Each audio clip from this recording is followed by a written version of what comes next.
বরাকের বিভিন্ন সমস্যা সমাধানের লক্ষ্যে নাগরিক স্বার্থ রক্ষা সংগ্রাম পরিষদের পক্ষ থেকে এক প্রতিবাদী মিছিল বের করা হয়। সেই প্রতিবাদী মিছিলের ছবি আপনারা এই মুহূর্তে দেখতে পাচ্ছেন এবং শিলচর ময়লা ঘোলা জল নয় শুদ্ধ পানীয় জল সরবরাহ করা হোক, বিভিন্ন ব্যানারে এই ধরনের কথা লেখা রয়েছে। বরাক উপত্যকায় শিল্প কারখানা গড়ে তুলতে হবে, বিভিন্ন দাবি দাওয়া নিয়ে তারা এই ব্যানার পোস্টার নিয়ে আজ প্রতিবাদী মিছিল বের করে সোমবার বরাকের বিভিন্ন সমস্যা সমাধানের লক্ষ্যে নাগরিক স্বার্থ রক্ষা সংগ্রাম পরিষদের পক্ষ থেকে একটি প্রতিবাদী মিছিল বের করা হয়। মিছিলটি শিলচরের ক্ষুদিরাম মূর্তির পাদদেশ থেকে শুরু হয়ে রাঙ্গিরখাড়ি পয়েন্টে গিয়ে শেষ হয়। তাদের দাবি হলো শিলচর শহরের ফুটপাত দখলমুক্ত করা, পানীয় জলের সমস্যা সমাধান করা, শহরের রাস্তা দ্রুত মেরামত করা, বৃষ্টির জল নিষ্কাশন করা ইত্যাদি বিভিন্ন দাবি তুলে ধরেন তারা।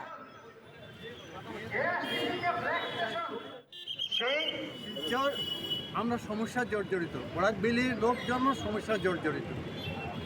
আমরা গতকাল একটা অভিবর্তনের আয়োজন করেছিলাম শিলচরে। পুরো হল ভর্তি লোকজন ছিলেন, শহরবাসী সোচ্চার ছিলেন এই সমস্যাগুলো নিয়ে সমাধানের পথ খুঁজতে।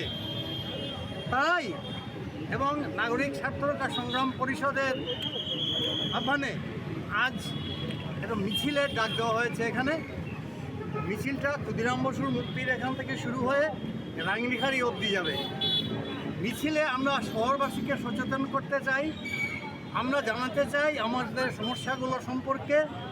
আমাদের সমস্যাগুলোর মধ্যে প্রথমেই রয়েছে শিলচর শহরে আবর্জনা, নালা নর্দমা অপরিষ্কার এবং বৃষ্টিতে মনে আছে গত 24-25 মে দুদিনের ধারা বর্ষণের ফলে বহু লোক বাস্তুচ্যুত হয়েছিলেন, আশ্রয় শিবিরে আশ্রয় নিতে বাধ্য হয়েছিলেন।